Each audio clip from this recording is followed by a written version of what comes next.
Chapter 3 The Word. Jason woke the next morning in darkness. Rolling over, he saw a line of flickering light at the base of the door.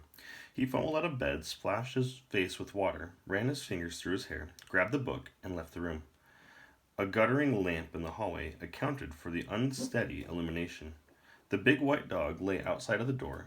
It rose and guided him to breakfast. "Good day to you," greeted the Lord Master. Good morning.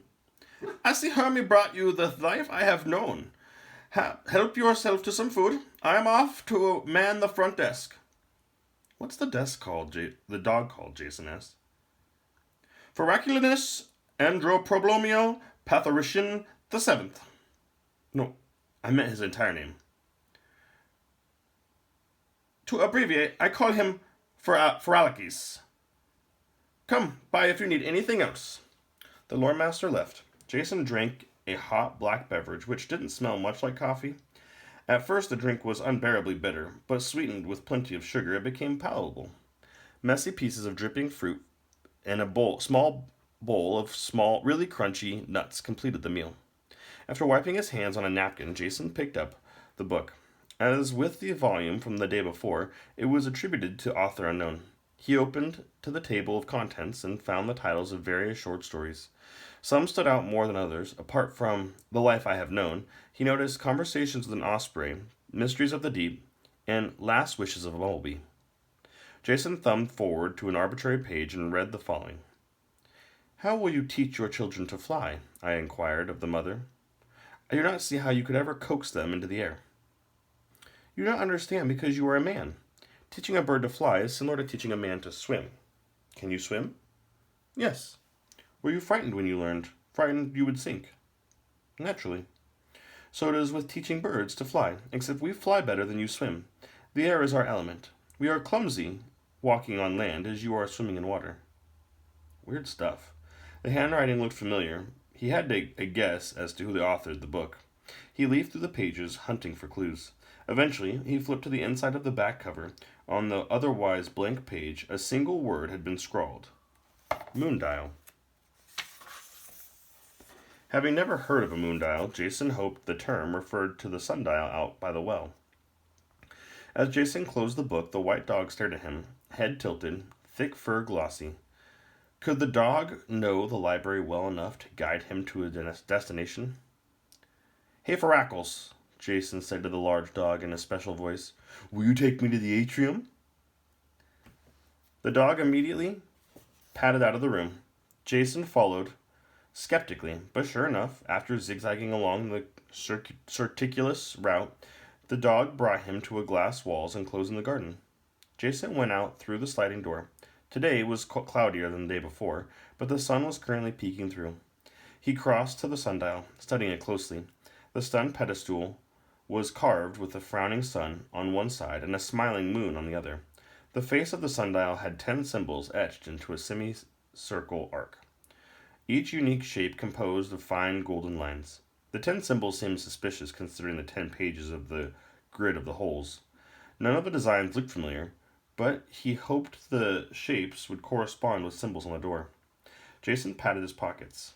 Beneath his coveralls, he wore his jeans and a short-sleeved shirt. He pulled out his wallet and keys. The wallet contained $27, a student ID, a health insurance card, and an ATM card. The keys were to his house and the padlocks on his lockers at the zoo and at the school. He wished his pockets had been stuffed with useful things. "Think your master would loan me a pen and paper?" Jason asked the dog. That night, Jason did not snuff out his candle when he went to bed. Instead, he opened the journal the lore master had given him, the new binding creaking. The first page was defaced by scribblings he had made while getting accustomed to the quill. The next 2 pages showcased the most careful depictions he had been able to manage of the symbols on the sundial face. 10 symbols would only represent the coordinates along one side of the grid. He had sought more clues at dinner, only to receive further reminders that the upper levels were restricted. If the lore master was playing mind games to pique his curiosity, the old guy was succeeding. Jason did not think he needed another hint. He had a crazy idea to match a crazy place. After waiting as long as his patience could endure, he gathered his writing gear and picked up the brass candle holder. Easing the door open, Jason peered out. All of the lights had been extinguished. The library looked much more ominous in the wavering luminance of a single unprotected flame. He crept down a short hall to the first of the shelves. A soft whine behind him nearly startled him into dropping the candle. The white dog nudged his nose against his leg. "Take me to the atrium, Fericles," Jason whispered. He followed slowly, cupping his hand to protect the feeble flame. At the atrium, he followed the dog outside and then slid the door shut. A hidden moon backlit a large cloud, fringing it with silver. He set his candle down carefully on the lip of the well and turned to inspect the moondial. The gold characters looked silver in the dim moonlight. Squinting closely, he discerned that the symbols were shaped differently from those he had copied during the day. He impatiently watched the cloud migrate across the sky.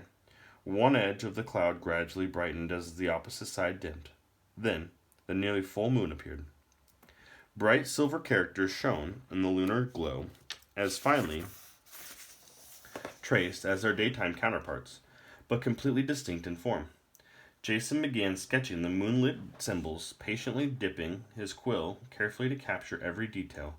Since the moonlit markings corresponded with the positions of the daylight symbols, he paired the symbols that occupied the same location as likely coordinates for inserting pegs into the grid holes. Clouds covered the moon twice as he drew, forcing him to pause for lengthy intervals. At last, with the moon about to vanish behind the clouds as the third time, he completed the 10th symbol. Jason went to the atrium door. "Here, Fericles," he called softly. The dog jangled over to him. "Take me to the staircase. Take me to the upper level." The dog guided him across the garden to a different glass door. Jason slid the door open and followed the dog back into the convoluted passageways. After some time navigating through the gloom, he reached the foot of the stairwell.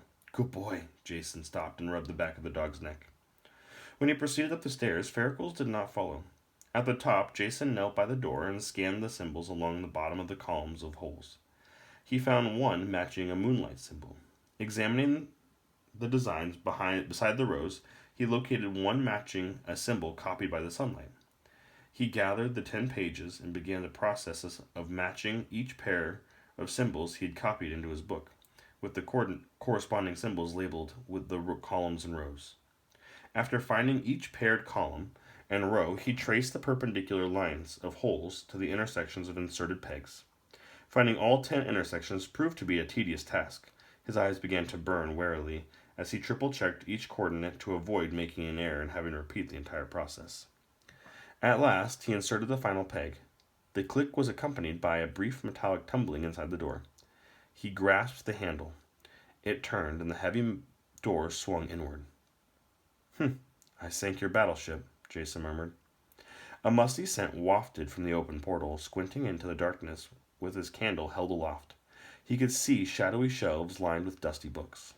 Jason went back down the stairs. "Here, Fericles," he said. "Take me to the upper level." The dog whined and retreated several steps. "Come on, boy," he repeated, bending down and patting one knee invitingly. The dog snorted and shook its coat. Jason returned to the ominous doorway. Now that the perforated door was opened, his conviction wavered. The dog's hesitation was more unsettling than all other warnings the lore master had expressed. But no matter how creepy it seemed, any chance of finding a way home meant he had to try. He stepped through the doorway, candlelight pushing back the darkness. His passage stirred up a low fog of dust. The ceiling was lower than below, but otherwise the upper level seemed arranged much like the lower level, except that most of the book's spines were obscured beneath cobwebs and grime, making the titles and authors illegible. Maybe the upper level was forbidden because the lore master was too lazy to clean it. Any respectable librarian would be ashamed. Jason grabbed a couple of the nearest books and used them as doorstops. He wasn't going to chance the door closing spontaneously. He wound his way back into the book-lined corridors. The long shelves were constructed with undulating curves, giving the dreary passages a warped, serpentine quality. The farther Jason traveled from the door, the more closely he cupped his hands around the flame. The silence was complete. He stepped softly, breathed quietly. Shadows jittered with the flickering of tiny flame. The place was creepy, but nothing looked interesting enough to warrant the incredibly complicated lock on the door. He saw no treasure or weapons or intriguing artifacts. The knowledge in the books had to be what made this place off limits. His twisting path eventually led to a small reading area with a few tables and chairs. The furniture was sculpted of black stone. Armrests were carved with leering faces, and table legs looked the form of fanged serpents. He wiped dusty cobwebs off the spine of a random book. Subtleties of Manipulation. The name Damick appeared at the base of the spine. Setting his candle on the nearby table, Jason pulled out the book and opened the introduction. Manipulation is a quiet tool of majestic power. Artfully manufacturing desires and others to suit one's own needs can be accomplished by an individual basis or on a worldwide scope. Clearly, a study of manipulation requires a profound understanding of the selfish motivators that drive men to action. Different motivators function best depending on the nature of the minds one seeks to dominate. Manifold motivators are available, including fear, the desire for wealth or respect or power, lust, duty, obedience, love, even altruism. Endless combinations may be employed to reduce the staunchness will to a malleable plaything. Learning to discover the appropriate mix of motivators for any given individual or group and mastering how to employ these motivators with a deft touch comprises the essence of manipulative studies. The master manipulator lies as little as possible. He believes most, if not all, of what he professes. This quality makes him difficult to unmask. Once a subject realizes he is being manipulated, defenses are engaged and future machinations become exponentially more challenging. The most satisfying victories occur over adversaries who do not realize they have been conquered. Jason closed the book. He was beginning to understand why the upper level was restricted. A palpable dark feeling had come over him as soon as he began reading the introduction.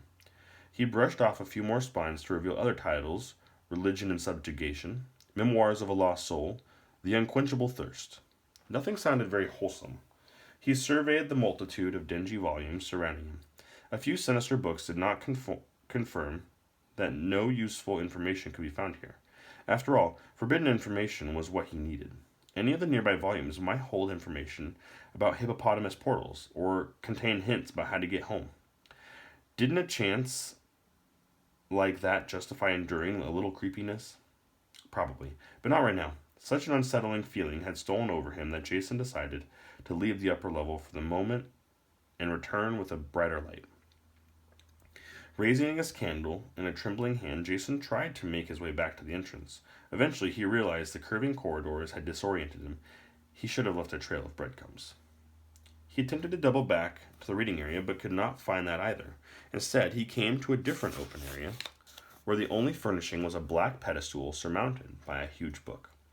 A plush, dark carpet woven with imagery of cruel thorns covered the floor. Jason crossed to the book. It had to be important to be situated all alone in such a grand fashion. As he drew nearer, he gasped. Shocked curiosity impelled him forward. The book appeared to be bound in human skin. Upon closer examination, Jason observed that the fleshy covering had tiny pores, fine hairs like the ones on his arm, and a light blue veins visible beneath the surface. Aghast, he tentatively touched the surface, withdrawing his finger instantly. It was warm to the touch, with a yielding texture that suggested more thickness than he had expected. It felt alive. Morbid fascination rooted him in the spot. What sort of book would be found in living flesh? No writing appeared on the skin to suggest a title or author. The publisher must not have owned a tattoo needle. Rubbing his neck, Jason found the hair there standing upright. He glanced at the dim bookshelves at the edge of the candlelight. Beyond the light, the blackness and silence seemed more oppressive than ever. The surface of the pedestal was slanted, so the book rested propped at an angle. He slid a finger beneath the corner of the cover and flipped it open to a title page written in extravagant calligraphy. The ink was a dark maroon. The Book of Salzared, bound in his hide, scribbled in his blood. He turned the page. Be cautioned, reader. Some knowledge can never be unlearned. Such is the secret contained herein. Proceed only in defiance of their gravest warnings, for the dire words that follow will set you in opposition to Maldor evermore. Jason read the words with mouth agape. What information could be so volatile? How could Maldor possibly know whether he had read this book? The lore master had insisted that discussing how to travel to the beyond was forbidden by Maldor. Jason chewed on his knuckle. What if this book contained knowledge he needed to return home? This could be it. The next page could hold his passport back to reality. He turned the page. The writing continued in the same fancy script, almost too ostentatious to read, despite the over-large characters. I, Salzared, chief scribe of Maldor, in desperate act of betrayal, hereby impart knowledge pertaining to the only vulnerability of my lord and master, and do bind these words in my mortal flesh so they might be preserved against those many hands which otherwise would destroy them. Behold, Maldor reigns in fearless might, and rightly so, for none may cause him harm, except by a single word whose existence is his most closely protected secret. The word, spoken in his presence, will unmake him entirely. None, myself included, know all the syllables of the keyword. However, fragments of the word are known to my fellow conspirators, who stand upon protected ground, awaiting one of sufficient courage to puzzle the syllables together. Speak the word aloud but once, in the presence of Maldor, and at no other time, for its utterance will erase all memory of its existence. Writing down the word would provoke a similar consequence. By reading these words, you have nominated yourself to recover the keyword, the only hope of deposing my lord and tyrant. Move swiftly. The knowledge you now possess marks you for prompt execution. The first syllable is ah. Now depart. Let not my sacrifice be in vain. Away, Salzared. Thumbing through the remainder of the yellowed pages, Jason found them all blank. He closed the tome. The covering of the book had broken out into goose flesh. So had Jason. Could the admonitions he had read be real?